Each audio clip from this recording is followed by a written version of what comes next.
Hello नमस्कार साथियों, good morning. देखिए, आज से हम लोग एक नई सीरीज स्टार्ट कर रहे हैं जिसका नाम है एनसीईआरटी। ठीक है ना। आपने देखा होगा जो एनसीईआरटी होता है इसमें हम दो तीन चीज़ें समझेंगे कि पहले नंबर पर एनसीईआरटी को प्री के हिसाब से कैसे देखें और आपको मेंस के हिसाब से कैसे देखें। तो इसका जो जैसे हमने एक एक चैप्टर आज डिस्कस किया, जो आज हमारा चैप्टर रहेगा आपने रीड किया होगा, कौन सा है हमारा, कब, क्या, कब, कहाँ और कैसे। तो इसका हम लोग एक क्वेश्चन मेंस का देख लेंगे और प्री के बारे में जो फैक्ट होगा वो आपको एक एक चैप्टर आपको बुकलेट पे आपको बनाते रहना है। ठीक है ना। यानी कब, कहाँ और कैसे, जो एक चैप्टर मेंस का एक क्वेश्चन हम आपको देंगे। उसके बाद आपको प्री के हिसाब से बताते चलेंगे क्या इम्पॉर्टेंट है क्या नहीं। तो यहाँ पर हमारी ये जो सीरीज रहेगी लगभग लगभग 6 से जो आपका 12 तक, 2 से हम प्रयास करेंगे 2.5 महीने में इसको क्या कर दे, पूरी एनसीईआरटी को हम ख़त्म कर दे। उसके बाद हम मेंस के जो 2018 से लेकर के 2023 तक के क्वेश्चन है उनको सॉल्व करेंगे। प्री का हम लोग अलग से कॉन्सेप्ट करेंगे। ठीक है ना। और डिटेल हम पूरी अपने टेलीग्राम चैनल पर दे चुके हैं।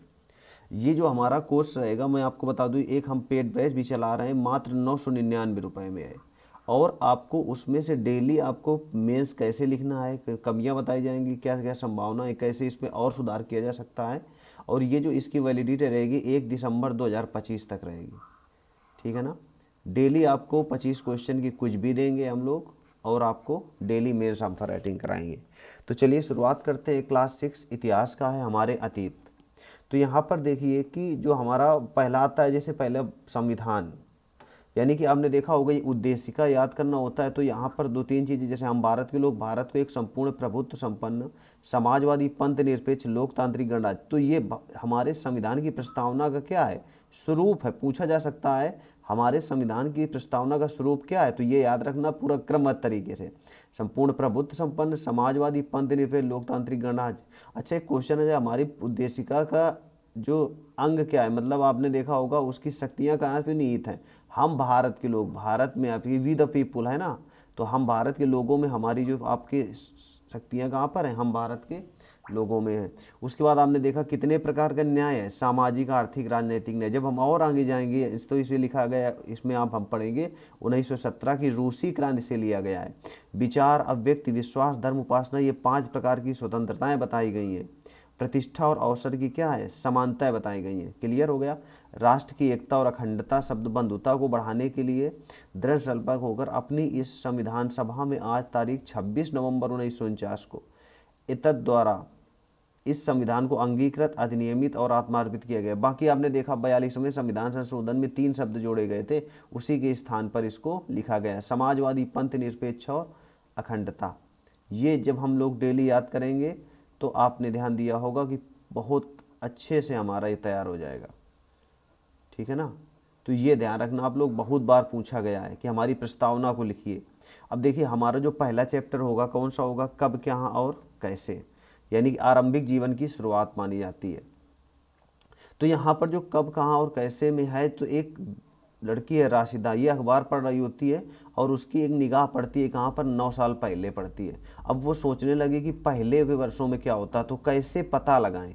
देखिए जो ये क्वेश्चन है ऐसे देखना है और इन्हीं के अनुसार देखना है। आ गया ना समझ में। तो कैसे पता लगाएं ये जानने के लिए उसने क्या, तुम रेडियो सुन सकते हो, टेलीविज़न देख सकते हो या अखबार पढ़ सकते हो। ठीक है, पिछले सालों में क्या हुआ, तो अब इसके बारे में, अतीत के बारे में हम क्या क्या जान सकते हैं, ये आ गया। मैं मेन फैक्ट आपको तैयार कराऊंगा, ये नहीं कि पूरी मैं कहानी पढ़ाने लगूं। अब अतीत के बारे में हम क्या जानते हैं कि पहले हम क्या जान सकते थे। देखो मेंस में कैसे लिखना है मैं आपको बाद में पूरा, इन्हीं यहीं से आप सीखते चलिए और मैं बाद में पूरा मेंशन आपको करा दूंगा। जैसे अतीत के बारे में क्या जान सकते हैं कि पहले के लोग क्या खाते थे, ये हो गया। कैसे कपड़े पहनते थे, किस तरह के घरों में रहते थे। हम आकेटकों, शिकारियों, पशुपालकों, कृषकों, शासकों, व्यापारियों, पुरोहितों, शिल्पकारों, कलाकारों, संगीतकारों या फिर वैज्ञानिकों के जीवन में जानकारियाँ हासिल कर सकते हैं। तो ये सब आपको याद रखना पड़ेगा। ये धीरे धीरे की फैक्ट जब हम डेली आपको 6 से 12 तक पढ़ा देंगे ना, तो अपने आप क्वेश्चन आपको हूबहू आंसर लिखने लगेंगे। इससे धीरे धीरे हम की फैक्ट के बारे में जानते हैं। ठीक है ना। तो इतना जान सकते हैं। अब लोग रहते कहाँ पर थे, देखो पहले हम क्या जान सकते हैं, इनके बारे में जान सकते हैं। लेकिन यहाँ पर हम देख रहे हैं ये जो क्वेश्चन है, इनके क्वेश्चन हम पर ढूंढा करो। ये आप समझिए। अब लोग कहाँ रहते थे, तो भारत में पहला जो आवासीय साक्ष्य कहाँ पर मिला है, नर्मदा नदी के तट पर मिला है, आपने देखा होगा, है कि नहीं। मानव का जो साक्ष्य मिलता है कहाँ पर मिलता है, नर्मदा। ये जब हड़प्पा पढ़ेंगे हम लोग तब उसमें बताएंगे, लेकिन यहाँ पर देखो हिंट दे दिया कि नहीं दे दिया, नर्मदा नदी का पता लगाओ। समझ रहे हो कि नहीं। अभी यहाँ कई साल पहले लोग इस नदी के तट पर रह रहे थे, तो ये नर्मदा नदी कहाँ पर है आपकी, आपने रीड किया होगा, ये भारत है, और भारत में यहाँ पर आपके एमपी है और मध्य प्रदेश में एक चोटी है अमरकंटक चोटी, सतपुड़ा पर्वत श्रेणी है ना, सतपुड़ा, और सतपुड़ा पर्वत श्रेणी में 3 पहाड़ियाँ, 3 राजपीपला, महादेव और मैकाल। तो मैकाल की सबसे ऊंची चोटी का क्या नाम है, अमरकंटक, और अमरकंटक से कौन सी नदी निकलती है, नर्मदा नदी। क्लियर हो गया। और आपने देखा ये फ्रेंच घाटी में होकर अरब सागर में अपना जल गिरा देती है। आप ये ना देखिए, मैं बाकी आगे बाद में बताता जाऊंगा कि ये नर्मदा नदी पर कौन कौन से बांध है। जैसे आपने देखा सरदार गांधी सागर, राणा प्रताप सागर, जवाहर सागर, ये सब बांध बनाए गए, तो वो बात का हम लोग देख लेंगे। तो यहाँ पर देखिए, यहाँ पर जो रहने वाले आरंभिक लोगों के कुशल संग्राहक थे, जो आसपास जंगलों के पर्याप्त संपदा से क्या थे, परिचित थे। अपने भोजन के लिए वे जड़ों, फलों और जंगल में उत्पाद यहाँ तक कि संग्रह किया करते थे, जानवरों का आखेट भी किया करते थे। तो लोग कहाँ रहते हैं, क्लियर हो गया ना, आ गया ना। यहाँ के लोग आरंभिक लोगों में कुछ कैसे संग्राहक थे, जैसे आपने देखा ये क्या क्या संग्राहक करते थे, इसके बारे में जान लिया कि नहीं, यानी कि जड़ों, फलों और जंगल में तथा जानवरों का आखेट करते थे। अब अगर हम देखें कि इसमें देखो ये जो पहाड़ियाँ हैं, जो अगर आप आईएएस की तैयारी कर रहे हो तो आईएएस की तैयारी में पूरा पूरा मैप का खेल है, जो इसमें मैप दिया यही मैप वहाँ पर भी आपको दे देते हैं, ठीक है। तो यहाँ पर देखिए, अब तुम उत्तर पश्चिम में सुलेमान और किरथर पहाड़ियों का पता लगाओ। अब आपसे पूछा जा सकता है कि सुलेमान और किरथर पहाड़ी कहाँ पर है, तो ये पाकिस्तान में। देखो यहाँ पर ये भारत आ गया, और यहाँ पर ये किरथर पहाड़ी है, ये पाकिस्तान, ये आ गया सुलेमान पहाड़ी, ठीक है ना। और इसी क्षेत्र में कुछ ऐसे स्थान है जहाँ लगभग 8000 पूर्व स्त्री और पुरुष में सबसे पहले गेहूं और जौ। तो अगर क्वेश्चन आ जाए सबसे पहले मानव ने कौन सी फसलों को उगाना प्रारंभ किया, गेहूं और जौ को, मिल गया। उसके बाद उपार्जन स्टार्ट किया, उन्होंने कौन सी भेड़, बकरी, गाय, पशु आदि पालने को स्टार्ट किया, शुरू किया। सबसे पहले उन्होंने कुत्ता पाला था। ये लोग गांव में रहते थे। उत्तर पूर्व में गारो तथा मध्य में विंध्य हिमालयों का पता। देखो उत्तर प्रदेश में गारो नदी, जो आपके उत्तर पूर्व में यहाँ पर आपका क्या हो जाएगा, गारो, तथा मध्य हिमालय में आपने देखा ये विंध्यन की पहाड़ियाँ आ गई। उत्तर और पूर्व यहाँ पर गारो है, ये देखो गारो पहाड़ी आ गई ना, ये लिखा हुआ है। मैं इसको और जूम करके दिखा दूँ आपको, ये देखिए ये गारो पहाड़ियाँ हैं यहाँ पर, ये ठीक है ना। ये देखो विंध्यन पहाड़ियाँ हैं, तो उसी के बारे में पूछ रहा है कि नहीं, यानी कि आपसे पूछा जा रहा है कि विंध्य हिमालयों को पता लगाइए तथा कुछ ऐसे क्षेत्र हैं जहाँ कृषि का विकास हुआ, जहाँ सबसे पहले चावल उपजाया गया, तो वह स्थान कहाँ पर थे, विंध्यन क्षेत्र में थे। क्लियर हो गया ना पॉइंट। अब हम लोग आगे देख लेते हैं। देखिए ये पूरा मैप आपको बहुत अच्छे से ध्यान रखना है, ठीक है ना। झेलम, चिनाव, रावी से यहाँ पर थार का मरुस्थल है, यमुना नदी है, चंबल, सतपुड़ा पर्वत श्रेणी यहाँ पर है, नर्मदा नदी हो गया, गोदावरी, गंडक, पश्चिमी घाट हो गया, अरब सागर हो गया, यहाँ पर पेनार नदी, पूर्वी घाट हो गया, कावेरी नदी, लक्षद्वीप। ये पूरा आपको मैप से अच्छे होना चाहिए। अब देखिए यहाँ पर मानचित्र में सिंधु तथा इसकी सहायक नदियों का पता लगाने का प्रयास करो। सहायक नदियाँ उन्हें कहते हैं, समझना बात को, यहाँ पर जो एक बड़ी नदी में मिल जाती हैं, उन्होंने ये देखो इसमें लगभग 4700 वर्ष पूर्व इन्हीं नदियों के किनारे कुछ आरंभिक नगर फले फूले, यानी कि नदियों के किनारे कुछ आरंभिक नगर का 4700 वर्ष पूर्व। तो सिंधु की सहायक नदी हम मानचित्र में देख सकते हैं, ये हमारा देखो सिंधु हो गया, यहाँ से ये एक नदी जाती है, ये वाली सिंधु नदी देखो ऐसे बह रही है। उसका झेलम, चिनाव, रावी, ब्यास और सतलज, ये क्रम होता है। सिंधु मेन नदी है, झेलम, चिनाव, रावी, ब्यास, सतलज आ गया। यहाँ पर हमने मैप देख लिया। अब देखो ये जो सहायक नदियाँ हैं आ गया, एक बड़ी नदी मिल जाती है, इन्हीं नदियों के किनारे कुछ आरंभिक नगर आए। उसके बाद गंगा में इनकी सहायक नदियों के किनारे समुद्री इलाकों में लगभग विकास 2500 वर्ष ईसा पूर्व होता है। आ गया, इतना देख लिया। गंगा और इसकी सहायक सोन नदी का पता लगाइए। अब सोन नदी क्यों पता लगाना है, इसमें देखिए ये गंगा है तथा इसकी सहायक सोन नदी। तो यहाँ पर हम लोग देख लेते हैं, देखिए ये गंगा नदी बह रही है यहाँ से, और आपकी सोन नदी यहाँ से, मैंने अभी बताया था ना अमरकंटक। तो अमरकंटक जैसे ये भारत है, तो अमरकंटक में ही आपने देखा एक नदी नर्मदा नदी इधर चली जाती है और सोन नदी ऊपर चली जाती है, और बिहार में पटना से मिल जाती गंगा नदी से। तो ये देखो ये गंगा नदी बह रही है और यहाँ से ये सोन नदी गई और गंगा नदी मिल जाती है। क्लियर हो गया पॉइंट। अब देख सकते हैं यहाँ पर सोन नदी का पता लगाओ। दक्षिण में, जो गंगा के दक्षिण में इन नदियों के आसपास का प्राचीन क्षेत्र क्या कहलाता था? मगध, वर्तमान में बिहार नाम से जाना जाता है। इनके शासक बहुत शक्तिशाली थे तथा उन्होंने एक विशाल साम्राज्य स्थापित किया। देश के अन्य हिस्सों में कई ऐसे स्थापना की गई। अब देखिए यहाँ पर आपको एक चीज़ और रीड करना है, जैसे यहाँ का जो ये मेंस के लिए आपको कीवर्ड और आपके कैसे लिखना है, क्या क्या लिखना है, ये शब्दों को बताते हैं। लोग सदैव उपमहाद्वीप के एक हिस्से से दूसरे हिस्से में यात्रा किया। कभी कभी हिमालय और ऊंचे पर्वत, पहाड़ियों, रेगिस्तान, नदियों, समुद्रों के कारण यात्रा जोखिम भरी होती थी। फिर भी ये यात्रा उनके लिए असंभव नहीं थी। अतः कभी लोग काम की तलाश में तो कभी प्राकृतिक आपदाओं के कारण एक स्थान से दूसरे स्थान पर जाया करते थे। देखिए क्वेश्चन पूछा जाए कि लोग एक स्थान से दूसरे स्थान पर भ्रमण क्यों करते थे, तो आपको आंसर मिल गया ना। लोग काम की तलाश में जाते थे या आपके प्राकृतिक आपदाओं के कारण जाते थे। ठीक है। कभी कभी सेनाएं एक क्षेत्रों से दूसरे क्षेत्र पर विजिट करने के लिए भी जाती थी। इसके अधिक व्यापारी भी जाते थे, आपने देखा होगा काफिलों के साथ में, मूल्यवान धातुओं को लेकर, मूल्यवान वस्तुओं को लेकर के। धार्मिक गुरु जाते थे, ये सभी आंसर में आपको डाल सकते हो। धार्मिक गुरु शिक्षा और सलाह लेने के लिए एक गांव से दूसरे गांव जा सकते थे। कुछ लोग नए तथा रोचक, आपने देखा, उत्सुकतावश भी यात्रा करते। इन सभी लोगों के विचारों को जानने का अवसर मिला। देखिए एक चीज़ समझिए, जो एनसीईआरटी है ना, एनसीईआरटी आपको मैं बता दूं कि लिखता कौन है? प्रोफेसर वो लोग लिखते हैं और वही कॉपी भी जांचते हैं। तो जब यही वो लिखेंगे और यही उनको मिल जाएगा ना, तो बहुत उनको मतलब वो रहता है, नंबर देने के ज़्यादा चांस रहते हैं। इसलिए आपने देखा होगा एनसीईआरटी का आप सब लोग पढ़ते हैं। आज यहाँ लोग यात्राएं क्यों करते हैं? देखिए पहाड़ियाँ, पर्वत, समुद्र, उपमहाद्वीप की प्राकृतिक सीमा क्या करते हैं? ये प्राकृतिक सीमाओं का निर्माण करते हैं। तो अब अगर हम देखें तो यहाँ पर जो भारत के कुछ लोग आए तथा इस लोगों के इस आवागमन से हमारी संस्कृति, परंपराओं समृद्ध किया।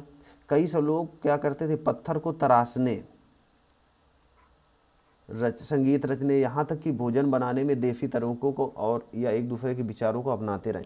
देश के नाम क्या है पहले आप समझिए। हमारे देश में प्रायः इंडिया या भारत जैसे नामों का प्रयोग है। इंडिया शब्द इंडस से निकला है, जिसे संस्कृत में क्या नाम दिया गया? सिंधु। अपने एटलस में ईरान तथा यूनान का पता लगाओ। ठीक है। जब देखेंगे एटलस पर्वत ये आपके कहाँ पर है? आपके अफ्रीका महाद्वीप में। अब देखिए यूनान का पता लगाओ। उसके बाद देखा लगभग 2500 वर्ष पूर्व उत्तर पश्चिम की ओर से आने वाले ईरानियों तथा यूनानियों ने सिंधु को हिंडोस तथा इंडोस और इस नदी के पूर्व में स्थित भूमि प्रदेश को इंडिया कहा। यानी कि सिंधु नदी क्या कहा था? आपके हिंडोस नदी, यहाँ पर हिंडोस नदी है और आपके इसको बोला गया इंडिया। उसके बाद भारत नाम का प्रयोग उत्तर पश्चिम में रहने वाले लोगों के समूह के लिए किया जाता था। भारत आ गया ना। इस समूह का उल्लेख संस्कृत की आरंभिक लगभग 35 वर्ष पुरानी कृति ऋग्वेद में मिलता है। बाद में इसका प्रयोग देश के लिए होने लगा। तो अगर पूछा जाए कि जो पहले जब यहाँ पर यूनानी और ईरानी लोग आते थे, तो यहाँ पर जो लोगों का समूह रहता था उसको किस नाम से जानते थे? उत्तर पश्चिम में तो आपने देखा वो भारत नाम का प्रयोग होता था। ये की फैक्ट बिल्कुल, इनको आप लोग लिखते चलिए। मेन मुश्किल से 5 फैक्ट हो गए इस चैप्टर में, 5 से या 2 या 3 मेन। अब ये हिंडोस या ईरानी वाला इसको भी लिख सकते हैं, लेकिन ये याद हो जाएगा चूँकि आगे मिलेगा। अब एक चीज़ समझिए, देखो ताड़ पत्रों से बनी एक पांडुलिपि का एक पृष्ठ। ये पांडुलिपि 1000 वर्ष लिखी गई थी। किताब बनाने के लिए एक ताड़ के पत्तों को काटकर अलग अलग हिस्सों को एक साथ बांध दिया जाता था। बुर्ज पेड़ की छाल से ऐसी बनी ही पांडुलिपि को देख सकते हो। यहाँ पर ये कौन सा पेड़ आ जाता है? बुर्ज पेड़। इससे क्या बनाया जाता है? ताड़पत्र। अब देखो अतीत के बारे में कैसे जाने, जो ये क्वेश्चन है ना, यही हमारा आंसर बता देते हैं। अतीत की जो जानकारी हमें किस तरह प्राप्त होती है, इनमें से जो कौन सा तरीका अतीत को पुस्तकों को ढूंढना पड़ना, ये देखो कौन सी हैं? ये पुस्तकें हाथ से लिखी होने के कारण इन्हें पांडुलिपि कहा जाता है। पांडुलिपि किसे कहते हैं? जो पुस्तकें हाथ से लिखी होती हैं। अंग्रेजी में पांडुलिपि का प्रयोग होने वाला कौन सा है? मैन्युस्क्रिप्ट शब्द का प्रयोग होता है। ठीक है। लैटिन भाषा में क्या नाम होता है? मेनू, जिसका अर्थ क्या है? हाथ से, है ना, हाथ है। अब देखो इन पांडुलिपियों को प्राय ताड़पत्रों अथवा हिमालय में उगने वाले बुर्ज नामक पेड़ की छाल से विशेष तरीके से तैयार किया जाता है। भोजपत्र द्वारा तैयार किया जाता है। तो क्वेश्चन पूछा जाए, जो भोजपत्र होता है ये कौन से पेड़ द्वारा होता है? बुर्ज नामक पेड़ की छाल से होता है। क्लियर हो गया पॉइंट? अब हम लोग आगे देख लेते हैं। ठीक है, इतने वर्षों में कई पांडुलिपियों को तो कीड़ों ने खा लिया था, तो कुछ नष्ट कर दी गई, फिर भी कुछ पांडुलिपि आज भी क्या हैं? उपलब्ध हैं। और ये आपने देखा होगा, ये प्रायः कहाँ पर है? मंदिरों तथा बिहारों में होती है। देखो बिहार किसे कहते हैं? ये बौद्ध धर्म से संबंधित है। दो टर्म आप ध्यान रखना, चैत्य और आपका बिहार, चैत्य और बिहार। तो जो चैत्य होता है ये पूजा स्थल होता है, ठीक है, और बिहार क्या होता है? आपका निवास स्थल। बहुत बार पूछा गया ये, मैं अभी प्री और मेंस के हिसाब से आपको डिस्कस कर रहा हूँ, ठीक है। अब इन पुस्तकों ने धार्मिक मान्यताओं, व्यवहारों, राजाओं के जीवन, औषधि विज्ञान, इन सभी में क्या करता है? चर्चा मिलती है। तो ये सब पूछा जा सकता है कि पांडुलिपियों में हमें किस किस प्रकार का जीवन मिलता है। तो आपने देखा, लिख सकते हैं कि मान्यताओं, व्यवहारों, राजाओं का व्यवहार, औषधि तथा विज्ञान, सभी के बारे में जानकारी मिलती है। यहाँ तक कि हमारे जो महाकाव्य हैं और नाटक, कविताएं, ये सब मिलते हैं, ठीक है ना।